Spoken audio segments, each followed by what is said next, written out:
C'est pourquoi tout scribe instruit de ce qui touche le royaume des cieux, et sans elle qui sera loué. Donnez-lui le fruit de ses mains, et que ses œuvres la louent aux portes de la ville.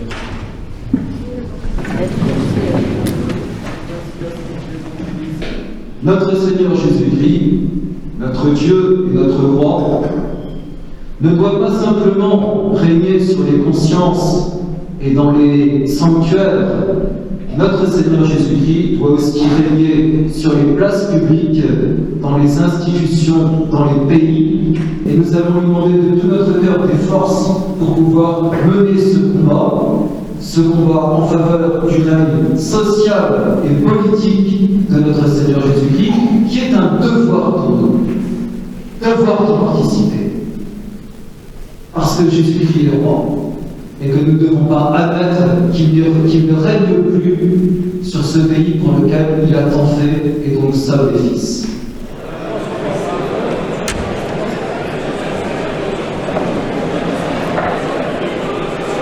Comme chaque année, c'est un rassemblement qui veut nous redonner un petit peu d'espoir politique aussi dans le combat que nous devons mener. L'occasion de se retrouver, de refaire peut-être un petit peu l'unité entre chacun d'entre nous. D'abord autour de l'essentiel, qui est notre vie chrétienne, et puis ensuite dans le combat politique de tous les jours. Je crois qu'on a besoin de ces moments de rassemblement au milieu d'un monde qui est désespérant, si on peut dire, dans la décadence actuelle. Et l'homme, il est fait pour vivre en société. Donc tout ce qui peut alimenter cette unité entre nous, c'est quelque chose d'essentiel.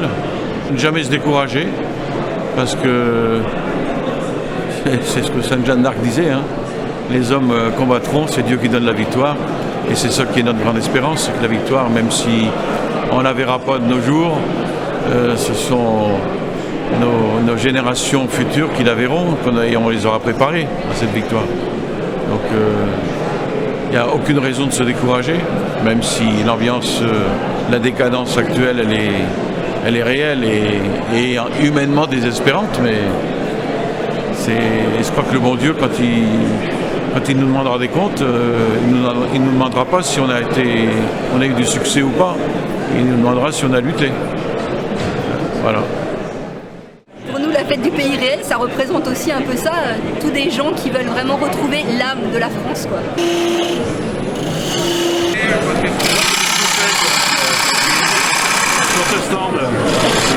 Je fais des bols, des pipis, plein de choses en bois. Quand j'avais 12 ans, j'ai commencé à apprendre pendant 2 ans tout seul à la maison. Et un jour, je me suis dit, il faut un plus gros tour parce que j'avais un ancien tour, il me faut un plus gros tour, il faut que j'apprenne mieux. Donc j'ai fait 6 jours chez un tourneur sur bois et j'ai appris ce que je sais faire maintenant.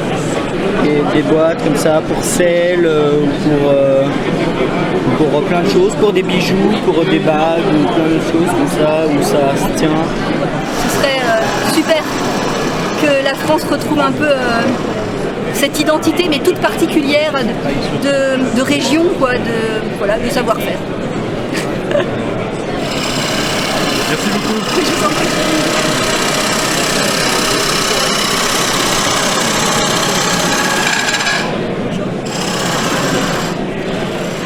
Les éditions Cérami donc, ont fait ressortir du tombeau toute la littérature catholique contre-révolutionnaire. Et actuellement, nous avons réédité presque 1600 titres de cette littérature que la Révolution avait voulu faire disparaître. Et maintenant, donc, les éditions Cérami qui existent depuis 25 ans sont connues dans tous nos milieux et ont un certain rayonnement. Nous sommes spécialisés dans la réédition d'ouvrages anciens, donc fabriqués à la commande. Vous voyez, par exemple, comme un ouvrage de ce type, qui est un livre broché, donc en dos carré collé, qui est fabriqué à l'unité. On est époustouflé du niveau intellectuel qu'avaient tous ces auteurs qui connaissaient tous les pères de l'Église, les auteurs latins, grecs. Nous incitons donc tous les gens, les catholiques, mais aussi ceux qui quand même s'intéressent quand même de plus en plus à la religion catholique, de se réinstruire, et ils trouveront justement dans notre maison d'édition absolument tout ce qu'il faut sur tous les sujets, à la fois philosophiques, catéchistiques, théologiques, historiques, formation pour la famille, la jeunesse, et aussi on a un gros rayon sur la franc-maçonnerie et tout ce qui va avec. Voilà. Le réel, il n'est pas que naturel, il est aussi surnaturel. Nous sommes catholiques, nous avons une foi catholique qui est incarnée dans le réel. Ce n'est que par le retour des Français à la foi catholique qui a fondé la France, avec le baptême de Clovis par Saint Rémy. Eh bien, nous pensons que c'est le seul moyen aux catholiques français de faire face au pouvoir mondialiste qui nous accable. Moi, je pense que la chose la plus dramatique à changer et dont on se rend peu ou pas compte, c'est qu'on a réellement changé de monde et qu'on est en train de changer de monde, mais que ça ne se voit pas réellement. Et ça, je pense que c'est une des puissances de l'ennemi et un des plus grands dangers qui nous menacent. Dans ce livre, j'essaie vraiment d'aborder tous les sujets, soit philosophiques, économiques, social, spirituels. Il y a vraiment, tout est passé au crible. Je traite de tout ça, du transhumanisme, de cette numérisation à l'excès qui nous entraîne vers une société justement inhumaine, ce transhumanisme qui est complètement inhumain. Et on arrive à des choses qu'on voit déjà aujourd'hui, mais qui vont peut-être être pires, effectivement. On peut le trouver sur Internet, il y a une plateforme qui s'appelle le livre en papier, où on peut le commander directement.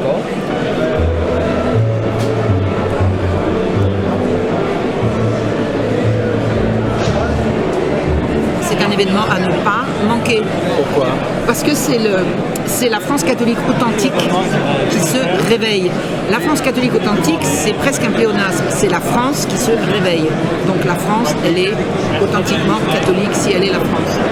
Et c'est le réveil de la France de nos aïeux, d'une France belle que j'aime, qui m'a porté, qui a porté mes aïeux. Je suis française depuis Clovis, j'ai remonté, vous savez, par les patronymes, on retrouve les traces. Et plus française que moi, c'est pas possible. Et on est catholique depuis que la France est catholique. Donc je suis ici chez moi et ce réveil de la France qui bouge, de la France généreuse, de la France authentique, de la France d'hier qui sera également la France de demain, c'est quelque chose à ne pas louper. Donc être à la fête du Pays Réel, pour moi c'est une évidence. Vous savez, on m'a demandé l'été dernier pourquoi j'avais traversé toute la France pour rejoindre Reynald Secher à l'inauguration du prieuré qu'il a réhabilité en Vendée. Même réponse, c'est un événement qu'on ne rate pas quand on est français, qu'on aime la France. Pour moi c'est une évidence d'être là et c'est un grand bonheur. C'est un grand bonheur. Cherchez la vérité, dites-la et n'essayez pas de convaincre. La vérité s'énonce, elle ne se démontre pas. Et on s'épuise à essayer de convaincre des gens qui ne veulent pas entendre. Quand ils ne veulent pas entendre, c'est qu'ils ne peuvent pas entendre. Or, si on leur donne la vérité, ça restera dans un petit coin de leur cerveau et le moment opportun, ça sortira et ça fera son chemin. Donc, ne jamais désespérer, chercher la vérité, la dire et ne pas perdre son temps avec des gens qui ne veulent pas entendre parce qu'ils ne peuvent pas encore. Et quand ils pourront, ils le feront. Je suis illustratrice jeunesse et donc je travaille pour l'édition, pour des maisons d'édition diverses et variées et également entre deux contrats pour des particuliers je fais des illustrations sur mesure, sur commande, sur tous les thèmes qui vous plaisent. Voilà. C'est censé être le Pays Réel, donc j'imagine représenter un peu tous les métiers qu'on trouve en France, les métiers de la France concrète on va dire. Et comme je pense que l'illustration, l'art fait partie des métiers de la France concrète, bah, je suis là, voilà. Entre le tourneur sur bois, le statuaire et voilà. Moi j'aime beaucoup cette revue-là, parce que cette revue-là, le Tétralire, c'est une revue qui a pour but de faire découvrir et aimer et lire de la littérature classique aux enfants. Donc c'est présenté de façon moderne, très illustrée, avec beaucoup de choses autour du texte. Mais le but c'est que les enfants aiment la littérature classique. Donc c'est que des auteurs classiques, voilà. Je dessine vraiment que ce qui me passionne en fait. Et donc c'est vrai que voilà, souvent j'ai un prétexte de départ et puis après je dessine. Voilà. Mon dernier contrat a été fait pour les éditions Salvatore et première partie. Donc voilà, je commence à développer un peu mon réseau et avoir de plus en plus de contrats d'illustration. Voilà, donc un livre de Noël pour les enfants. Là, j'ai 2 originaux qui sont tirés de ce livre-là. Voilà.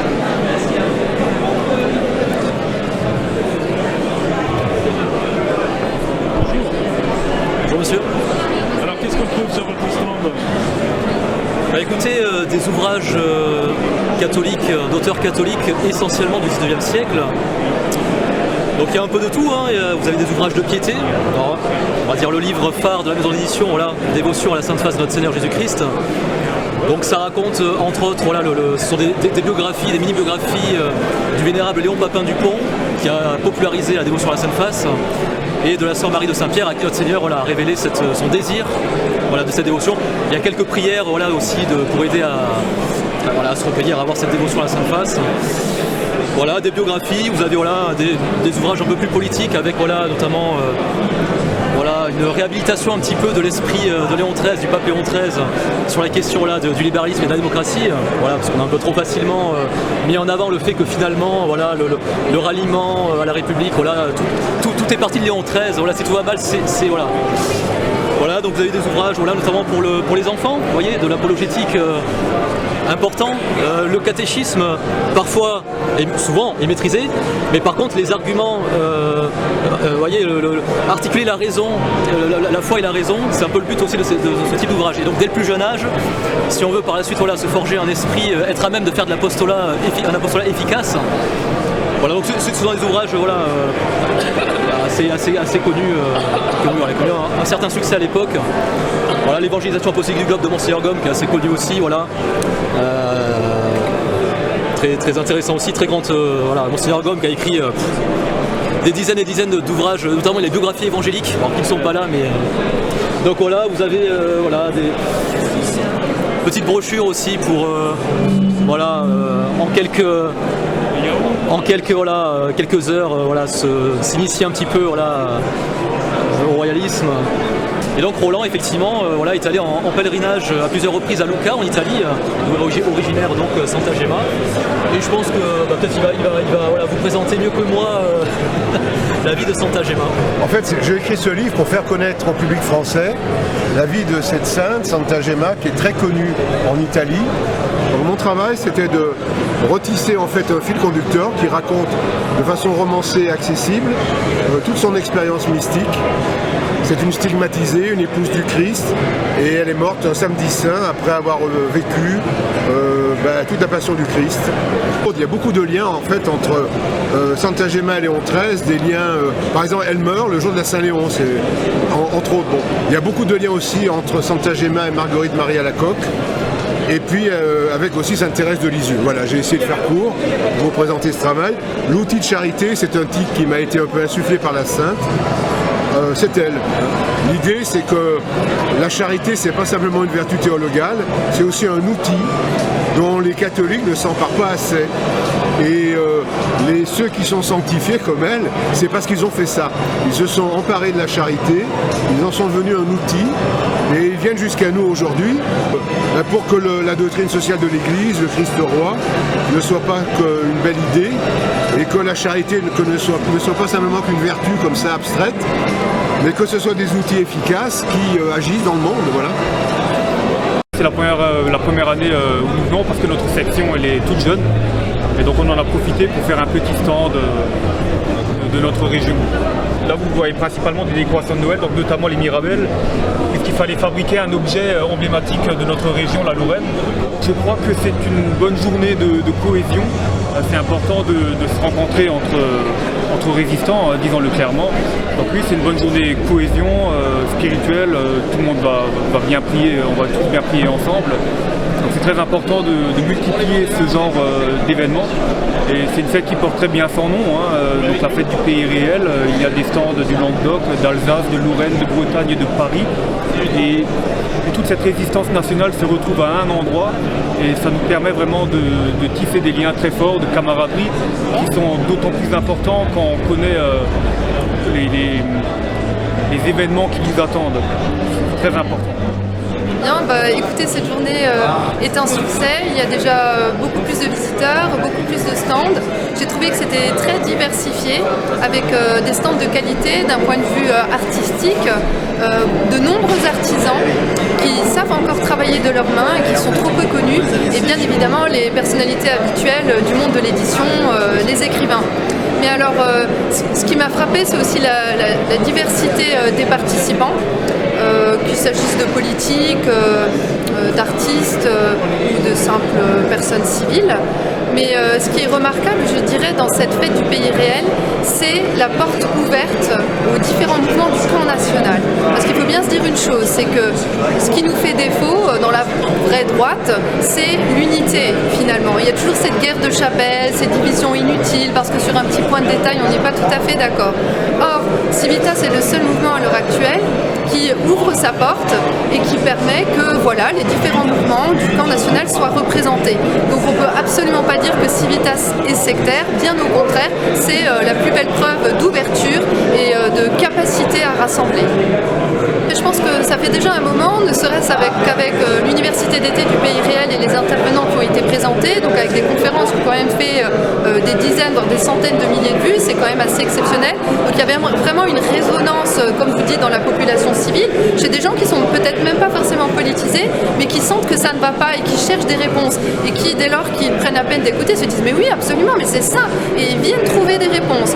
Donc on a été privés de fête du pays réel pendant 2 ans, mais là clairement ça marque, j'ai envie de dire, un nouveau départ, mais effectivement une nouvelle synergie. Je crois que ce n'est qu'un début et qu'il y a une véritable lame de fond qui est générée aujourd'hui.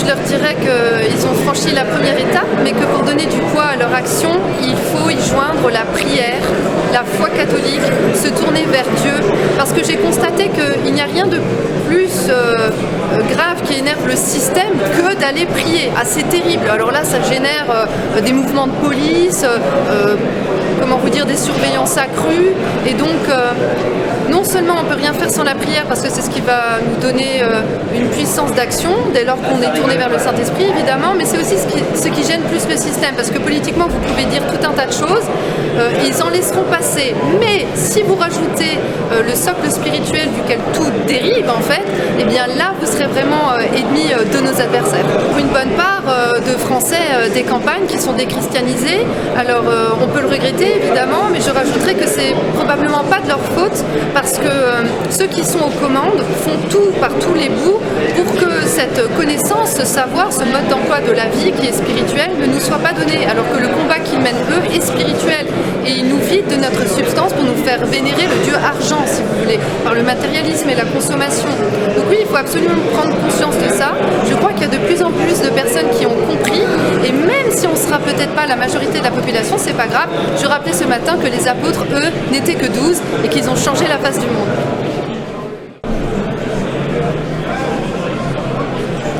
Qu'est-ce qu'on trouve de beau sur ce temple, monsieur? Bienvenue en Auvergne, hein, monsieur. Donc tous les légumes qui sont produits par nous-mêmes, en fonction des saisons, on triche pas. Donc là on arrive sur les légumes d'automne, les légumes à soupe. Mon père est précurseur en biodynamie, en bio. Dans les années 75-80, il a commencé. On a repris derrière, on reste sur des fondamentaux, sur des process de culture qui respectent le vivant, qui respectent les humains, la faune, la flore. On se sent plus compris avec cette communauté, on se sent plus compris, plus respecté.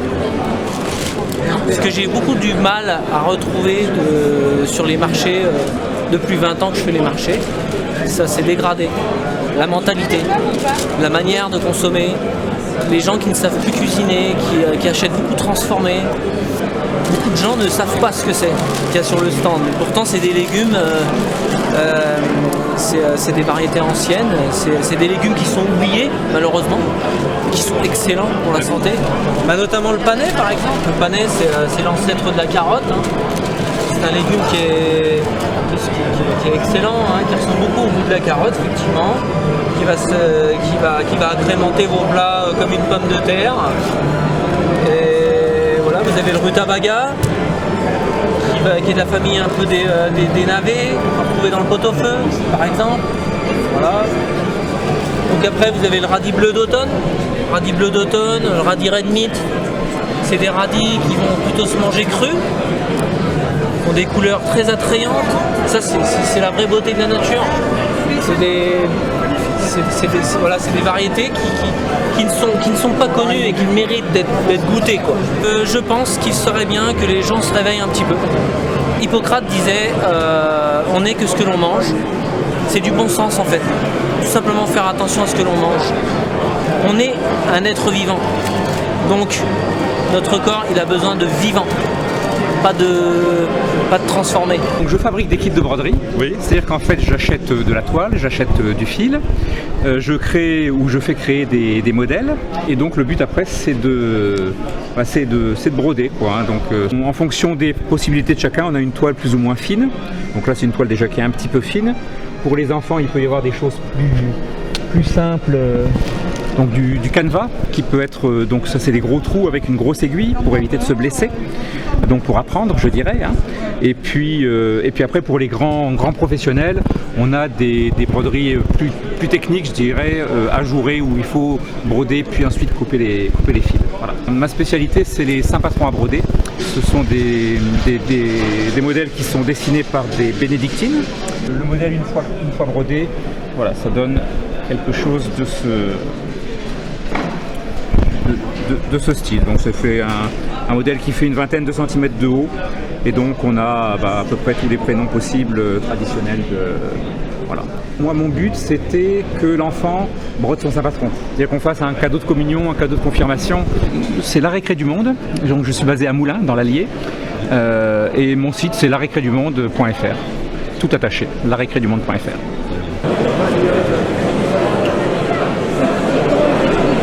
Bonjour. Alors dites-moi, présentez-moi un petit peu votre stand. Eh bien, c'est le stand du Parti de la France, la vraie droite nationale, donc un parti national qui a repris le relais suite aux errements du front. On est présent sur les réseaux sociaux, on a une émission sur Telegram tous les jeudis à 21h. On a une chaîne YouTube avec des entretiens de personnalités politiques ou qui tournent autour du milieu de la politique. Et puis surtout, on fait de la politique, du militantisme, des campagnes électorales en espérant rendre un jour la France aux Français. J'espère que les Français vont se réveiller, vont faire les bons choix. Eh bien, qu'ils s'arrangent avant tout engagement politique d'être des bons Français, des bons catholiques, donc qui participent à la vie de leur famille, à la vie de leur paroisse, à la vie de leur quartier, que ce soit des bons collègues et des gens sur qui on peut compter, et qu'en plus de ça, en plus d'être exemplaires au quotidien, qui s'engagent dans des mouvements politiques pour que vive la France. J'ai découvert les catholiques traditionnalistes parce que moi je les connaissais, mais j'avais tendance plutôt à aller sur des messes conciliaires comme ils disent. Donc, et après j'ai découvert que finalement au bout de 2 ans, tous les catholiques sont vaccinés sauf les catholiques dits traditionnels, voire intégristes. Et ça m'a surpris, je me suis dit, c'est eux qui sont dans la vérité. Monsieur Escada, lorsqu'il a pris la parole en août, a dit le thème de l'université c'était stopper le grand reset, c'est une lutte à mort. Et je pense qu'il faut qu'on ait conscience que cette crise Covid a déjà généré 6 millions de morts en 2 ans, 2 millions d'effets secondaires et plus de 31 000 décès par vaccin. C'est énorme. C'est énorme. Je crois que des chiffres de la Seconde Guerre, etc., de toutes les guerres cumulées, je crois, ça fait 20 millions. Voyez. Et là, on est déjà à 6, 7, 8. On est déjà à 8 millions en 2 ans. C'est vertigineux comme chiffre, non? Enfin, je veux dire, quand on réalise les gens qu'on a piqués dans les EHPAD avec le Rivotril, avec le décret Rivotril, maintenant on pique les nourrissons. Ils ont des symptômes comme le virus syncytial, des bronchiolites qui normalement ça passe, quoi. Là on va les piquer avec, dès la naissance avec des vaccins genre ROR combinés avec le SARS-CoV-2. Ont-ils besoin de tout ça? Et ça détruit leur système immunitaire et on en fait des bébés bulles. Il y a eu un communiqué de l'Australie, je crois, où il y avait des enfants nourrissons qui n'avaient plus de système immunitaire. Alors peut-être les mamans ont été vaccinées, puisqu'à l'époque, voilà, on n'avait pas encore autorisé la vaccination des nourrissons. Peut-être qu'ils ont été vaccinés, donc on ne sait pas trop. Ce qu'on sait, c'est que ça détruit le système immunitaire, notamment les CD4, les CD8. Donc voilà, on crée des bébés bulles, qui ont des espérances de vie qui seront réduites. Il y a un médecin, c'est docteur Nabil El Takriti, m'a dit moi j'en ai vu des gamins qui avaient plus de système immunitaire, ils ont 6 mois pour vivre. C'est quand même honteux, non? C'est affreux de faire ça à des enfants. C'est d'une cruauté sans nom. C'est d'une cruauté sans nom. Arrêtez de suivre les ordres du gouvernement parce qu'ils ne nous veulent pas du bien, alors arrêtez de les suivre. Quand ils disent portez les masques, mais ne portez pas le masque. Quand ils disent la vaccination est obligatoire, mais non, la vaccination n'est qu'une recommandation, c'est un acte médical. Donc arrêtez de suivre des gens qui ne veulent pas votre bien. Arrêtez. Ils vous mentent. Ils ont dit le vaccin est surefficace, on s'aperçoit que le vaccin ne protège ni de l'infection ni de la transmission. C'est quand même scandaleux. Pourquoi accepter de façon passive d'aller à l'abattoir? Il suffit de dire non, c'est tout. Il faut dire non. Déjà, c'est un combat de l'esprit, c'est un combat et il faut dire non avant voilà. La désobéissance civile, il faut. Voilà. C'est un peu à nous. Nous, on est un peu le système immunitaire, en fait. On est un peu l'avant-garde. On a de la chance d'être réveillés, de comprendre.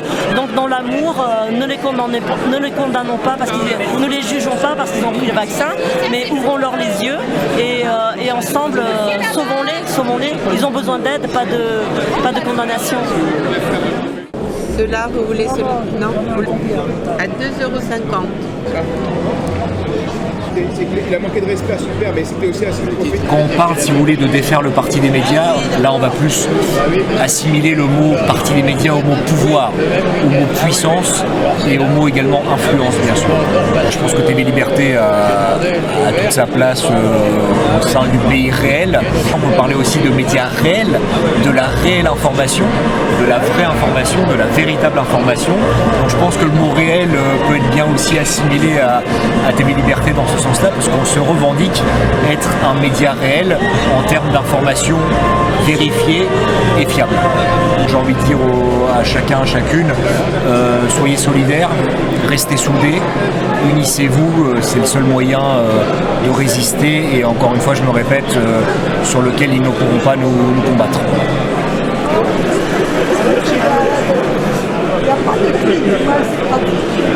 Eh bien, on est très fiers aujourd'hui d'être à Paris, à Rungis, pour c'est les guerres de Vendée. Nous venons du blocage vendéen, Vendée militaire en fait. La Vendée, la religion catholique n'est pas perdue, n'est pas encore rendue aux oubliettes. Civitas est peut-être une des seules associations, un seul mouvement en France en ce moment qui ressemble et qui prend un petit peu la suite des soldats du Christ en fait. Hein. On est complètement pour le Christ, hein, notamment le Christ roi, comme on y arrive en cet anniversaire. De toute façon, on a vu ce que la République nous apporte, hélas. Éric Leclerc, écrivain, et je suis costumé en chef-chouan d'apparat. Je dédicace Marie-Antoinette, le roman de ma vie. On l'appelait Madame Élisabeth, donc sur la sœur de Louis XVI, moi Richelieu et Richard Cœur de Lion, le conquérant. Donc ce sont des biographies écrites à la première personne. C'était aussi des personnages catholiques, donc je pense que ça s'y prête. Et donc je me costume en fonction du thème que je traite. Mon objectif c'est de mettre déjà de cultiver les gens, hein, tout en mettant une bonne ambiance d'animation aussi. L'un n'empêche pas l'autre. Moi j'estime qu'on peut écrire des ouvrages sérieux tout en ayant une part de fantaisie, voilà ce que j'ai. Qu'est-ce qui a été votre principale motivation pour venir à la fête du pays réel ? Tout simplement, c'est l'amitié que j'ai pour ce mouvement, qui est un mouvement qui défend les valeurs catholiques et les valeurs françaises. Donc moi, à chaque fois qu'on m'invite, déjà, je viens, quel que soit le mouvement, y compris même si demain, des mouvements de gauche venaient à m'inviter, j'irai quand même porter ma parole chez eux, mais alors a fortiori, s'il s'agit de Civitas, dont je partage quand même un certain nombre de valeurs, il n'y a pas de raison. Je suis très heureux toujours de participer. J'ai remarqué que le public est toujours nombreux, de plus en plus nombreux, très attentif et très chaleureux en plus. Et ça me touche beaucoup à chaque fois que je viens ici. Je suis finalement optimiste pour l'Occident parce que j'en parle dans mon livre La chute finale, l'Occident survivra-t-il comme d'une civilisation d'exception. Donc je suis persuadé qu'elle saura trouver les ressources pour se tirer du mauvais pas. Mais pour parler véritablement des mois, voire des années à venir, je sais que l'Occident tout entier va connaître des moments qu'il n'a plus connus depuis au moins 70 ans. Toutes nos générations qui ont toujours vécu dans la paix, une certaine prospérité, vont se retrouver en face de problèmes dont ils n'ont pas l'habitude, qu'ils n'ont jamais connus, entre autres les pénuries et vraiment des problèmes économiques très graves, et on n'espère pas évidemment peut-être une guerre. J'espère quand même que tous les dirigeants sauront éviter cela en dernier ressort. Mais nous allons traverser effectivement des mois très difficiles et encore une fois, mon optimisme est fondé sur les qualités morales, intellectuelles et la force de travail de l'Occident qui, à mon avis, ne se sont pas encore complètement perdus, et je suis persuadé qu'on saura trouver des ressources pour redevenir ce que nous étions. Je conseille à tous les honnêtes hommes et toutes les honnêtes femmes qui voient bien aujourd'hui et qui sont de plus en plus nombreux à se rendre compte qu'on leur ment à travers les médias, qu'on leur raconte n'importe quoi, que ce monde merveilleux du mondialisme qu'on leur a promis n'est pas du tout au rendez-vous, qui nous entraîne au contraire au fond de l'abîme. Je leur conseille de bien se renseigner auprès de tous les auteurs qui contestent le système, d'aller vers les sources de la vérité de ce que nous vendent nos dirigeants, qu'il s'agisse de nos dirigeants politiques et des grands dirigeants d'entreprise et des grands banquiers qui gouvernent ce monde, et ils se rendront compte qu'en réalité, ce sont nos élites qui nous précipitent dans notre chute délibérément. Et ça, beaucoup de gens ont encore du mal à le comprendre, même s'ils voient bien qu'on leur raconte des sornettes et ils se demandent pourquoi. En réalité, on veut nous entraîner dans notre chute, et j'invite tout le monde à bien se renseigner, bien s'informer c'est comme ça qu'on arrivera à se battre tous ensemble contre ce traumatisme qui est en train de nous frapper.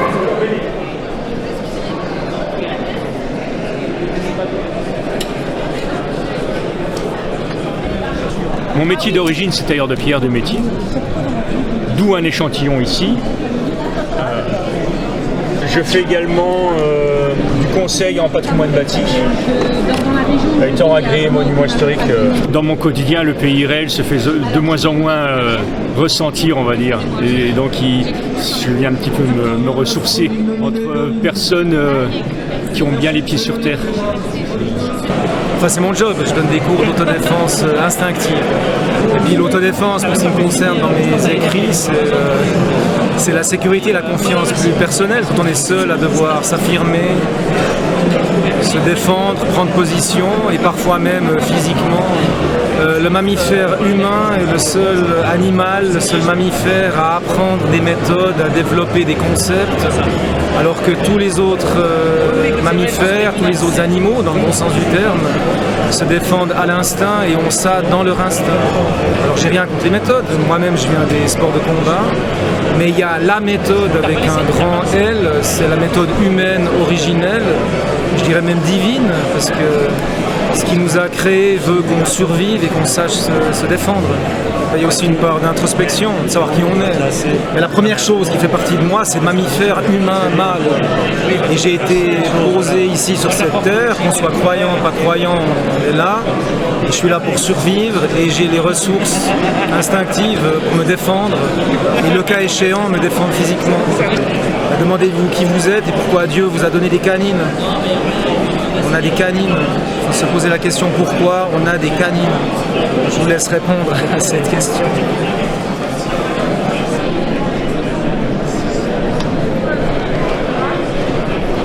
Sur quel stand ici? On est sur le stand de Civitas Boutique et Civitas National. Et on a donc beaucoup de choses des revues Civitas, des livres qui sont sortis de Civitas.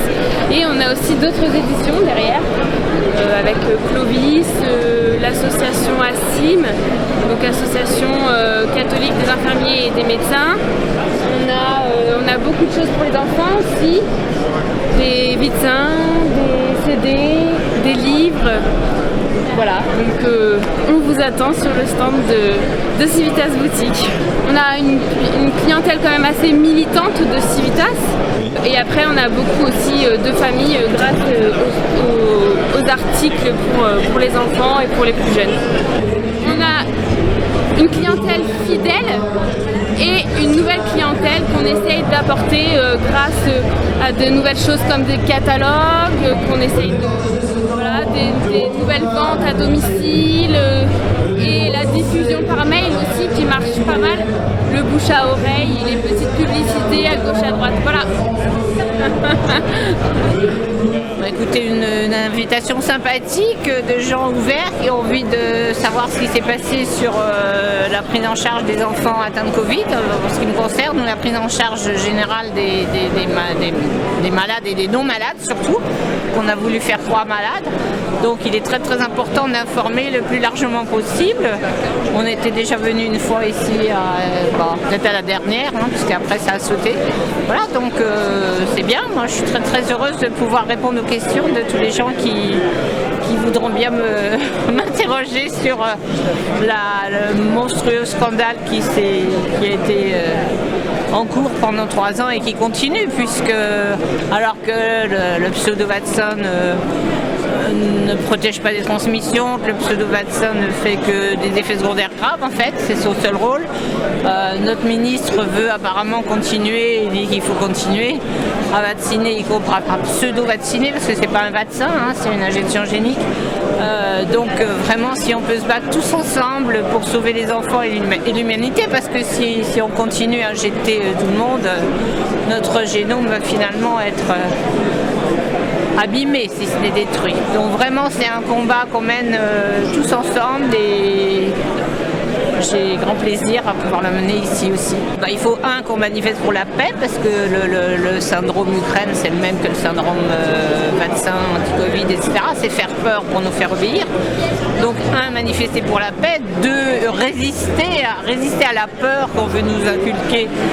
En particulier la peur du Covid qui est grotesque. Maintenant, il n'y a plus de Covid.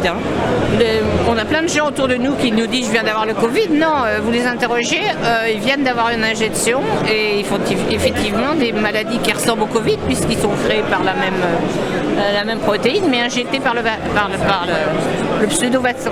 Donc il faut absolument, les gens peuvent résister en n'ayant plus peur et à partir du moment où ils n'ont plus peur et qu'ils écoutent un petit peu, il y a quand même suffisamment d'informations, il y a plein de livres qui ont été faits, il y a quand même, et puis on est tous sur le net, si les gens veulent poser des questions, moi sur notre site avec Gérard, il y a même le mail, enfin je veux dire, donc c'est facile, il y a le mail, il y a le téléphone, les gens qui veulent savoir des choses, ils peuvent, et il y a beaucoup de collègues qui ont dit des choses très intéressantes, qui sont aussi très ouverts aux questions. Donc il faut absolument manifester pour la paix, manifester pour la liberté d'expression, évidemment, mais ça va ensemble, hein. Et donc soutenir toutes les manifestations qui auront lieu, en particulier cet après-midi, mais comme on ne peut pas être partout, vous nous pardonnerez de ne pas être avec eux. Mais c'est très très important, vraiment, manifester pour la paix, parce que ça va, quoi. C'est pas notre guerre, c'est une fausse guerre, c'est une vraie guerre, malheureusement, pour tous les gens qui en subissent les inconvénients, mais c'est des faux arguments pour cette guerre. Donc il faut cesser cette guerre, il faut imposer à nos gouvernants de respecter la voix du peuple, parce qu'on sait très bien que le peuple français n'est pas pour cette guerre, c'est pas notre guerre, enfin, bon, ils s'en sont bien conscients, et puis et surtout cesser d'avoir peur de ces pseudo-vaccins, il faut avoir peur du pseudo-vaccin, mais pas de la maladie. Donc vraiment, il faut arrêter.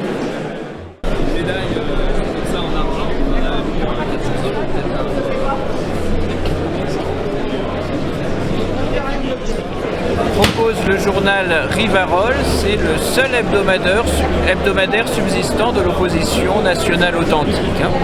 On y trouve notamment l'éditorial de Jérôme Bourbon, ici présent, qui est irremplaçable pour suivre l'actualité politique, avec ses analyses fines, acérées, qui justement nous donnent l'énergie pour toute la semaine. On propose aussi notre publication mensuelle, Écrit de Paris, et quelques livres d'auteurs militants. Oui, on espère que les gens se réveilleront un jour et on y contribue à notre modeste manière, mais on est en première ligne dans le combat. Je suis relativement pessimiste de façon générale, mais pas désespéré. Il faut continuer à lutter et les choses s'arrangeront le jour où la Providence le voudra. La France Prix est une association qui promeut la récitation du chapelet dans l'espace public pour le salut de la France. Nous avons un site, donc lafranceprix.org.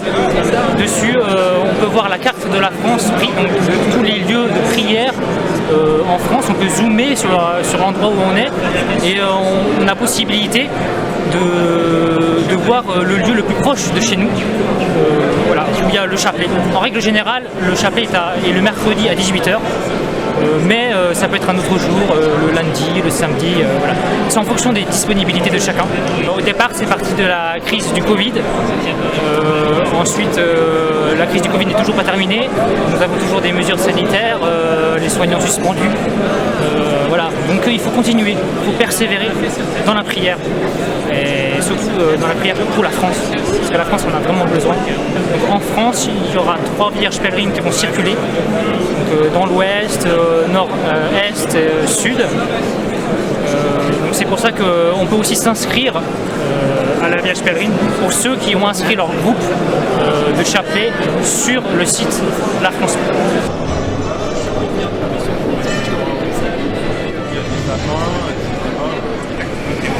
Je suis apiculteur professionnel, donc on propose tous les produits de la ruche. Voilà. On se situe dans le Jura, en Franche-Comté. Et nous avons également ramené du comté du Jura qui représente bien le produit du terroir et qui est vendu au profit des dominicaines enseignantes de Fangeau pour la construction de leur chapelet. Voilà. Alors on vend 7 sortes de miels différents, des miels de cru et des miels du terroir. On vend donc du miel de printemps qui est un tout de fleurs, du miel d'acacia qui est vraiment spécifique en Franche-Comté, qui est un monofloral. Et après, on monte dans les miels de cru, le miel de sapin qui se trouve sur le massif du Jura. Et également, on transhume nos ruches en Haute-Savoie sur le Châtaignier, voilà. Il y a un miel typiquement montagnard, comme nous.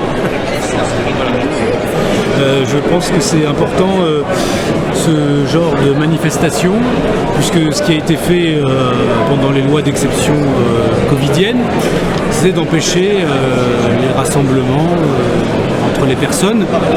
D'autant que ce qui avait commencé avec les Gilets jaunes, c'était précisément, on voyait que les gens voulaient, le peuple réel, le pays réel, voulait se réunir à nouveau et voulait se rassembler au-delà de cette espèce de totalitarisme soft qui s'est installé.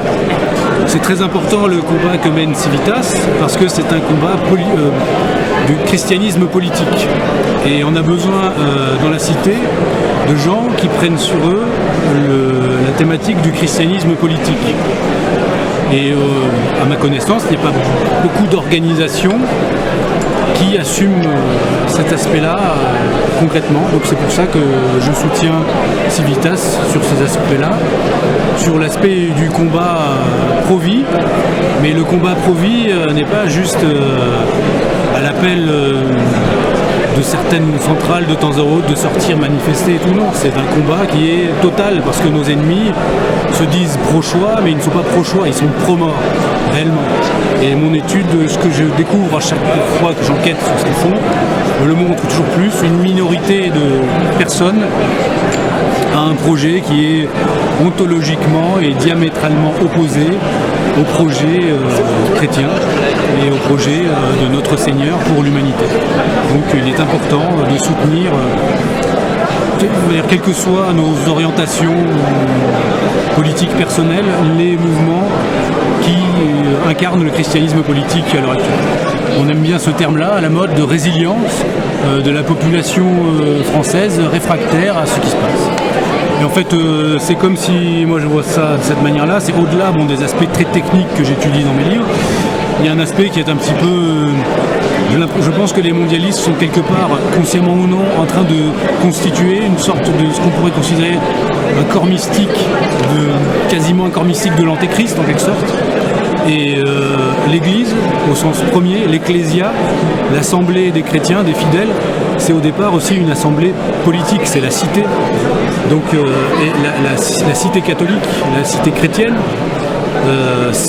elle s'incarne au quotidien et plus encore que les... On a vu pendant le Covid beaucoup de trahisons, il y a eu les trahisons des clercs, mais des clercs à tous les niveaux, de certains médecins, des politiques, des journalistes, de certaines parties de l'Église.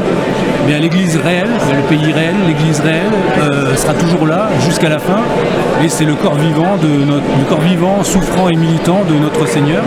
Et chacun de nous, nous sommes partie de ce corps-là si nous acceptons de porter cette croix. Et c'est le moyen d'être même heureux dans ce monde-là.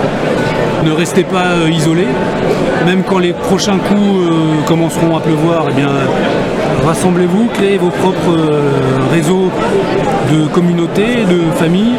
N'attendez pas de sauveur matériel en quelque sorte. Organisez-vous, faites ce que vous avez à faire et rejoignez, je pense, des communautés chrétiennes organisées.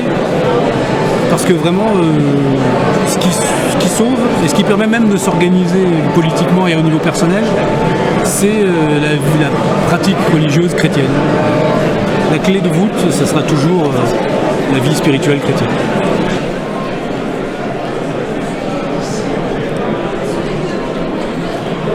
Je vois qu'on trouve beaucoup de choses sur ce stand. Expliquez-nous un petit peu. Alors vous avez les enluminures, donc c'est une de mes filles qui a fait l'école d'enluminure à Angers et qui donc est à son compte. Ensuite vous avez les cartonnages d'une de mes autres filles.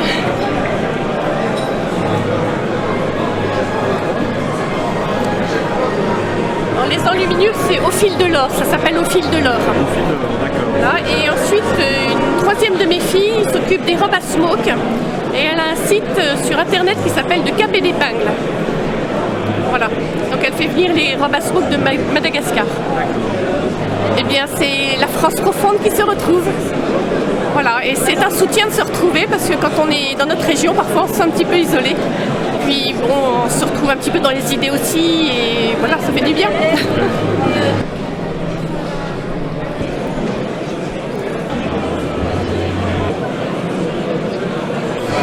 Alors sur mon stand, vous allez trouver des chapelets qui ont une particularité. Ils sont garantis à vie et ils procurent la vie éternelle également si on le pratique. Et ils sont sertis sur fil inox doublé. C'est une méthode en fait que j'ai inventée parce que voilà, c'était un rêve d'enfant que j'avais d'avoir un chapelet incassable. Comme je ne l'ai pas trouvé, je l'ai inventé et j'en ai fait mon métier. En France, on doit être 2 fabricants officiellement. C'est du concret, c'est du réel, c'est du français, c'est chrétien, c'est catholique. Et comme je fais partie aussi également de l'initiative La France Prie dans toute la France, je trouvais que ça a vraiment un sens de présenter des chapelets. Donc voilà, ils sont personnalisés, les gens ils peuvent choisir les perles qu'ils veulent. J'ai été contacté d'ailleurs par une personne pour un modèle particulier pour faire un chapelet tout en métal, on appelle ça le chapelet de combat. Donc voilà, ça c'est traditionnaliste. J'ai vraiment un chapelet donc avec une croix particulière qui est très appréciée des chrétiens, la croix du pardon, ça s'appelle. Voilà, la croix du pardon. Il y a aussi des modèles en pierres précieuses, il y a des gens qui veulent des chapelets en saphir, en émeraude, en rubis ou en perles. Voilà, j'essaye de contenter de personnes. Il y a même des clients qui veulent en argent massif. Voilà, en fait, je suis ouvert aux propositions des clients et puis je m'adapte. Je suis très surpris de voir que le chapelet, aujourd'hui en France, qui est un pays ultra laïcisé, il y a énormément de personnes qui prient le chapelet, voire le rosaire. J'ai des personnes qui sont catholiques de Rome, qui ne sont pas traditionnelles, qui disent le rosaire tous les jours. Ça révèle qu'au fond des cœurs, il y a un esprit catholique, chrétien, vraiment profond qui reste. Et ça ressort, et ça je trouve que c'est vraiment beau, quoi. On nous enlèvera beaucoup de choses, mais le chapelet, on ne nous l'enlèvera jamais. C'est pour ça que je fais des chapelets garantis à vie. Ce que nous faisons, c'est restaurer une pratique du chant grégorien dans toute sa splendeur pour que la liturgie soit vraiment à la digne, comme Saint Pédis nous l'a recommandé dans son motu proprio de sa première, au tout début de son pontificat. On passe partout où il y a besoin d'aider à bien chanter le chant grégorien. Il y a de la bonne musique à toutes les époques, mais il y a aussi de la musique moins bonne. Voilà, et il faut essayer de prendre ce qui est de meilleur. Pour cela, on donne des critères de qualité, comme nous l'a donné Sapidis. On arrive maintenant à toucher, depuis la Suisse, la Belgique et la France, tout un tas de chanteurs qui viennent pour se former. Et des petits-enfants aussi, on a eu même des petits-enfants espagnols l'an dernier à notre camp chantant. Vous rendez sur le site du Centre Grégorien Saint-Pédis où vous avez des fiches d'inscription. Et puis également, on a la définition de notre cursus avec tout ce qu'on propose et comment on le délivre. Voilà. Nous sommes l'association de catholiques du Val d'Oise qui relaye dans ce département les initiatives du Centre Grégorien Saint-Pédis. Nous soutenons par l'action et même financièrement le Centre Grégorien Saint-Pédis afin qu'il puisse prodiguer dans nos chapelles, dans nos églises du Val d'Oise, le chant grégorien auquel nous tenons beaucoup dans la liturgie dominicale. Oui, tous les travaux que j'ai faits et tous les écrits sont basés sur des chiffres officiels de l'OMS. Qu'on ne dise pas que c'est une invention personnelle. Bon, alors, quelles ont été les questions les plus typiques si on se réfère ? 1. Est-ce que le confinement avait un intérêt ? Là-dessus, on peut répondre formellement non. Non seulement le confinement n'a sauvé personne, mais il a causé directement et indirectement la mort de beaucoup. Ça a été tout à fait évident à propos des maladies cardiaques. Ça a été vu par le SAMU en région parisienne, mais ça se retrouve en France. La moitié seulement des malades qu'on voyait habituellement sont arrivés et les autres sont morts à domicile sans soins. C'était donc, en maladie cardiaque, c'était une catastrophe. On sait que c'était la même catastrophe pour toutes les maladies vasculaires, en particulier les embolies cérébrales. On sait que les accidents vasculaires cérébraux, il faut les traiter très vite et que le succès dépend de la rapidité des soins. En période de confinement, ça a été pareil, ils sont morts chez eux. Donc c'est ce qu'on appelle les victimes collatérales. Alors ça, c'était les victimes collatérales immédiates. Mais il faut penser, moi qui suis cancérologue, j'ai horriblement pensé aux victimes secondaires, c'est-à-dire les victimes qui ne sont pas mortes pendant le confinement, mais qui vont mourir dans les années qui viennent, et en particulier les cancéreux. N'oublions pas que chaque mois en France, on découvre 30 000 cancers, en moyenne. Durant les 3 mois de confinement, à cause du plan blanc, on n'a pas pratiqué de dépistage ni de diagnostic précoce. Et les gens qui devaient être soignés ont vu leurs soins retardés. Et ça, c'est un nombre de morts dans les années à venir considérable. Les Anglais ont estimé sur leur population qu'il y aurait au moins 20 000 morts dus rien qu'aux retards de soins des cancéreux. Bon, d'autres spécialités telles que le diabète aussi, les diabétiques n'ont pas vu leur traitement adapté durant cette période. Donc le confinement, 1, n'a sauvé personne, ça c'est toutes les statistiques mondiales qui le montrent. 2, a tué beaucoup de personnes. Alors ça c'est simplement au point de vue sanitaire. Mais pensez à la catastrophe du confinement au point de vue économique. Et là aussi, on sait que toute chute économique, tout accroissement de la pauvreté entraîne l'augmentation de la mortalité. C'est démontré dans toutes les études mondiales. Et d'ailleurs, l'UNESCO a lancé un cri d'alarme en disant que plusieurs centaines de milliers d'enfants, en particulier africains, allaient mourir des conséquences économiques du confinement. Plusieurs centaines de milliers. Or, je rappelle que les enfants ne risquent rien du Covid. Il n'y a pas eu de mort d'enfants de Covid, alors qu'il y a entre 7 et 10 morts de grippe chez l'enfant par an. Mais cette grippe particulière de Covid ne touchait pas les enfants, ou du moins les enfants attrapaient le virus, mais faisaient des formes invisibles ou très peu symptomatiques. Donc il n'y avait strictement aucune raison de faire peser sur les enfants n'importe quelle mesure. Et là, ces mesures ont été, donc le confinement a été une catastrophe. Deuxièmement, en France, on se retrouve avec plus de 150 000 morts officiellement attribués au Covid. Ce sont les statistiques de Santé publique France. Lorsqu'on compare à l'Algérie, un pays voisin, qui n'est pas différent par l'âge de la population. Contrairement à ce qu'on pourrait penser, il y a autant de plus de 60 ans en Algérie qu'en France. Et ce n'est pas une île. Et ce n'est pas une île. Eh bien, eux ont moins de 10 000 morts, ils ont 6 500 morts de Covid, et nous avons 150 000. On en a donc 15 fois de plus par million d'habitants à âge égal. Et quelle est la différence? Simplement qu'en Algérie, le ministère de la Santé a tout de suite dit « nous faut appliquer le protocole Raoult ». 2 mois plus tard, il a donné les statistiques officielles de l'Algérie en disant à la télévision « nous avons traité en 2 mois plus de 15 000 personnes et 97% ont été guéris ». Et ils ont donc continué sur ce traitement. Donc lorsqu'on entend des soi-disant experts annoncer que la chloroquine, le traitement Raoult ne marche pas, et qu'on entend le Conseil de l'ordre qui ose traîner le professeur Raoult devant ses tribunaux en disant qu'il parlait de traitements qui n'étaient pas prouvés, je veux dire honte à ces gens qui mentent. Honte à ces gens qui mentent. Et j'espère qu'un jour on pourra enfin faire leur procès. Car mentir à la science, c'est affreux, et faire des procès injustes, iniques, c'est vraiment digne des pays les plus totalitaires. Donc la chloroquine marche. Alors, il n'y a pas que l'Algérie, hein. Et la Côte d'Ivoire aussi. La Côte d'Ivoire a décidé depuis que la chloroquine, ils ont 100 fois moins de morts qu'en France par million d'habitants. Et en gros, vous regardez les pays d'Afrique, de zones paludéennes, ceux qui avaient chroniquement le paludisme, et à cause de ça, prenaient des antipaludéens de manière chronique. Bien, si vous regardez, ils ont entre 200 fois et 20 fois moins de morts par million d'habitants qu'en France. Et qu'on ne dise pas que c'est le climat, parce que l'Afrique a le même climat que l'Amérique du Sud, ce sont les mêmes latitudes. Et en Amérique du Sud, ils ont appliqué la politique de l'OMS, pas de traitement, vaccin, confinement. Et ils ont les mêmes mortalités qu'en Europe ou en Amérique du Nord.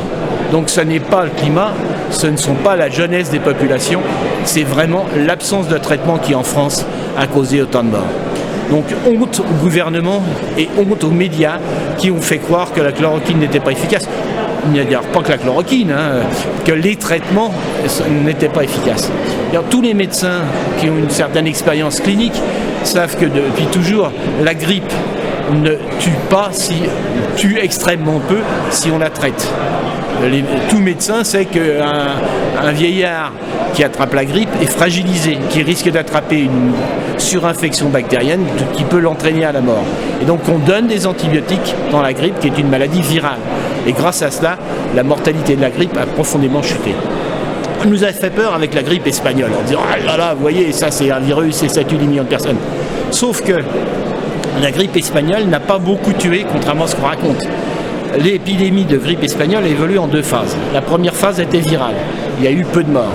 La deuxième phase, qui est survenue après, a été mortifère, effectivement, il y a plusieurs millions de personnes qui sont mortes.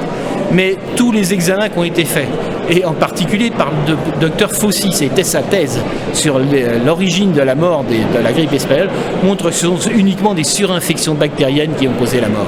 Et c'était une époque où les populations étaient dénutries, étaient dans un état psychologique détestable, et en plus il n'y avait pas d'antibiotiques. Donc en fait, les morts de la grippe espagnole sont morts parce qu'ils n'avaient pas eu d'antibiotiques, et ils sont morts d'une infection de bactéries. Donc le message, quand on est malade, il faut aller voir son médecin. Il faut prendre des traitements. Et tous les gens qui disent le contraire sont des criminels. Et malheureusement, beaucoup de nos confrères ont été tellement perturbés parce qu'ils ont subi, parce que quand même, on n'avait jamais vu un gouvernement dire en cas de maladie, n'allez pas voir votre médecin. C'est quand même une première mondiale. On n'a jamais vu un gouvernement qui dicte l'ordonnance d'un médecin. Je rappelle que dans le serment d'Hippocrate, que j'ai juré et que je maintiens, il est dit « Je maintiendrai le malade est mon seul guide, je maintiendrai mes traitements sans tenir compte des influences extérieures. » L'indépendance du médecin est une notion fondamentale dans l'exercice de la médecine. Et c'est cette indépendance que les gouvernements essaient actuellement de faire sauter. N'ayez pas peur du Covid, c'est une maladie semblable à une grippe, avec un virus un peu différent. Et les grippes, on a toujours vécu avec et on s'en sort. Et quand vous êtes malade, allez voir vos médecins, allez voir un médecin qui traite. S'il refuse de vous donner des traitements, dites-vous que c'est un mauvais médecin. Connaissez-vous les foyers adorateurs? Voilà, c'est une association tout à fait spirituelle qui a pour but de prier devant le Sacré-Cœur pour les prêtres. Et quand on prie pour les prêtres, on prie pour les pécheurs. Quand on prie pour les prêtres, on prie pour la France. On prie, voilà, c'est comme dirait le Père Joseph ce matin, le cœur de la journée, il est au pied de l'autel, il est près du Sacré-Cœur. Voilà, les vocations sont compliquées. Oui, évidemment, rien n'y prête. Il n'y a plus un signe de christianisme dans notre pauvre France. Voilà, il faut lutter, il faut combattre. Mais le premier combat, c'est la prière. La prière avant tout. Il faut se remplir du bon Dieu si on veut pouvoir en parler, c'est évident. Parce que convertir le monde, vouloir faire plein de belles œuvres, ça sert à rien si Dieu n'est pas le chef. C'est le roi, voilà, la royauté seule de notre Seigneur, c'est ça, c'est d'abord lui demander conseil puisque c'est lui le roi. Voilà, c'est un peu ça. C'est le salut éternel des hommes qui est là, c'est pas rien. C'est pas rien. Voilà, à la fin de notre vie, on sera jugé.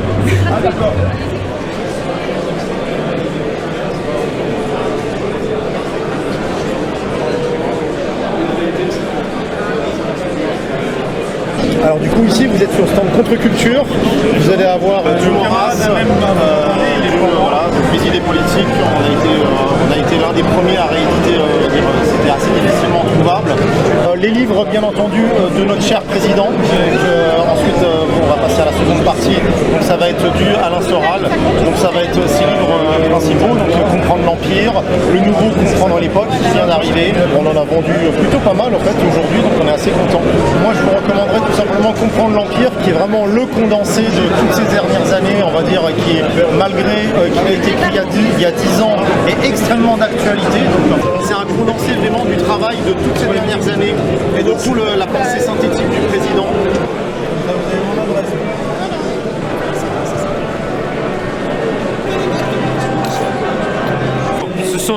Ce sont exclusivement des produits liés à mes dessins.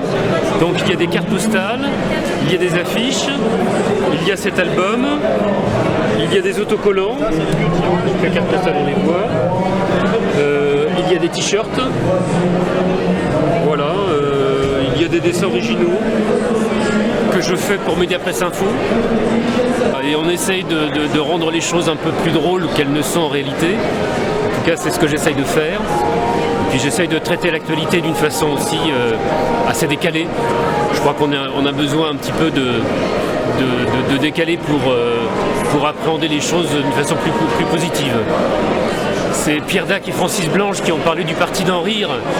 Si on prend trop à cœur les choses, on finit par être un peu trop dans le stress, dans le découragement, tandis que l'humour est là pour prendre les choses avec une certaine légèreté. À défaut d'enlever le mal, eh bien, il faut le prendre du mieux possible, quoi.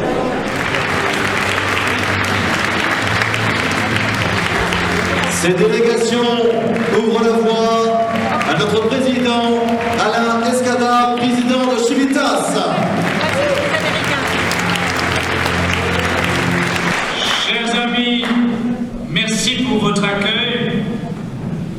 Le pays réel, c'est une économie réelle. C'est une économie réelle composée d'artisans, de petits commerçants, de petites industries, de petites entreprises.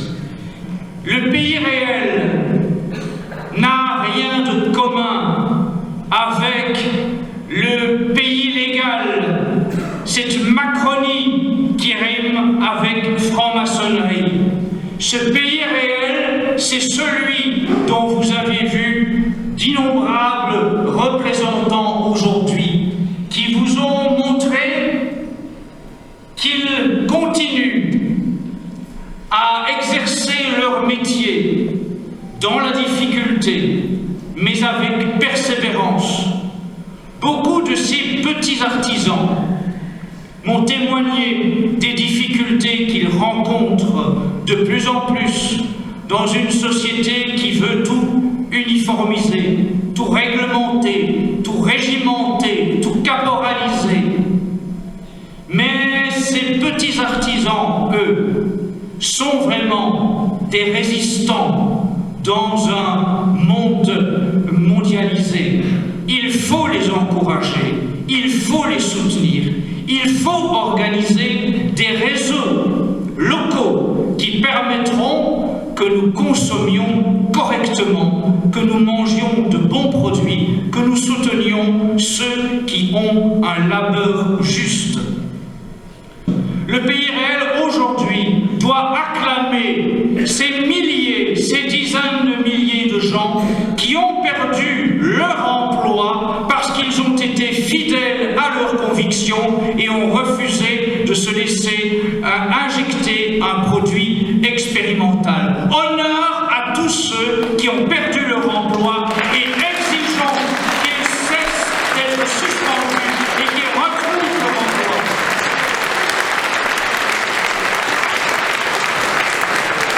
Le pays réel doit avoir à cœur encore, toujours, de fonctionner avec l'argent réel. Les mondialistes, eux, veulent nous surveiller par l'omniprésence du contrôle de nos dépenses. S'il vous plaît, dépensez de l'argent réel, sauvez l'argent réel.